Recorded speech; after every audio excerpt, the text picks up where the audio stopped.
Maligayang pagbabalik po sa Pinas Weather Balita at maraming salamat po sa paghihintay. Sa atin pong pinaka-latest na weather update, meron pa rin tayong minomonitor po na sama ng panahon. Ang dati pong bagyong Kaloy ay naging isang ganap na lamang po na low pressure area. At yung panibagong LPA nasa labas ng ating par. Aalamin natin lahat po ng mga detalye, pero bago ho natin ipagpatuloy, palike and share po muna ako ng ating update sa lagay po ng ating panahon. Unahin na natin. Eto nga pong dating bagyong Kaloy na ngayon ay isang ganap na lamang po na low pressure area. Meron pong lokasyon ng 480 kilometers east of Catarman, Northern Samar. At ito po ay wala ng direktang epekto sa anumang bahagi ng Eastern Visayas. Inaasahan dahil ito ay nasa unlikely na category na pwede na po itong malisaw, no, o malusaw sa mga susunod po na mga oras dahil sa init po ng easterlies. At kung mapapansin niyo, ang panibagong LPA ay nagbabantang pumasok sa ating Philippine Area of Responsibility na meron pong lokasyon na 1,415 kilometers east of northeastern Mindanao. Parehas po unlikely ang category ng dalawang LPA na yan, kaya hindi natin nakikita na magiging banta o magiging tropical depression ulit ang isa sa dalawang low pressure area, lalo na po yung dating bagyong Kaloy. Kapag ang dating bagyo naging LPA, hindi na po yan babalik sa pagiging tropical depression. Sa atin naman pong tinatawag na forecast weather condition, ang nakakaapekto po ngayon sa malaking bahagi po ng Luzon, Visayas at Mindanao ay ang tinatawag pa rin po natin na easterlies o yung maalinsangan na hangin na nanggagaling po sa may karagatang Pasipiko.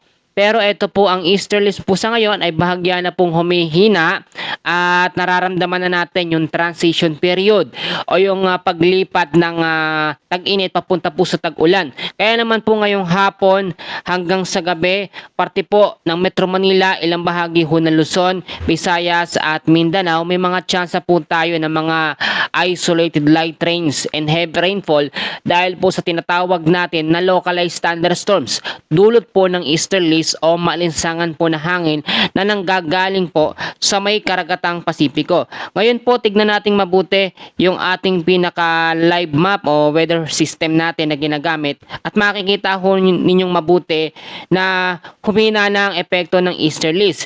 Ito po yung senyalis natin na kapag humihina na ang easterlies ay pwede nang ma-develop dito yung tinatawag po natin na southwesterly wind flow o mahinang habagat.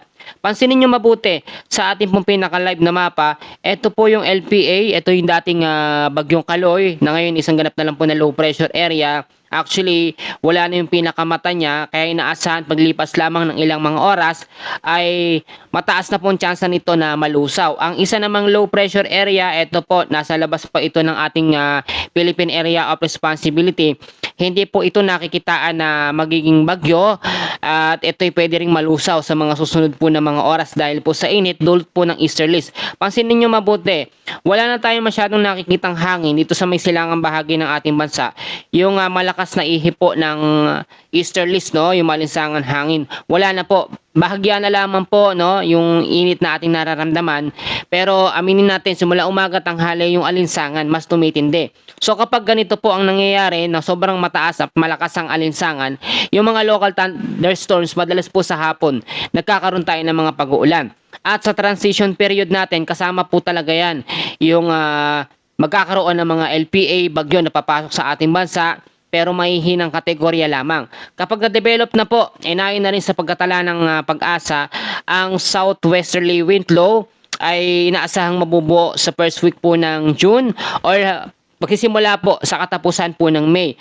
Ang mangyayari ho dito, frontal system muna ang ating mararanasan o yung hangin po na nanggagaling dito nga po sa may bandang hilaga po ng Luzon. After po ng frontal system, mararamdaman natin ang sirkulasyon ng hangin na mabubuo po sa kanlurang bahagi po ng Palawan o kanlurang bahagi ng ating bansa.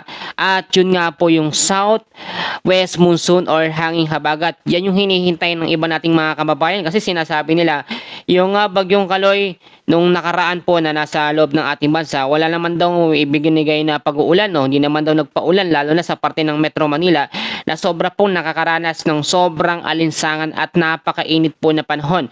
Makikita ho ninyo parte ng Metro Manila, ilang bahagi ng Luzon, Visayas at Mindanao na itala po ang 40 to 45 degrees na init po ng panahon na talaga namang wala kang mapupwestuhan sa init, no? Alam nyo, kahit maligo tayo, yung paglabas ng tubig sa gripo, eh mainit din po talaga.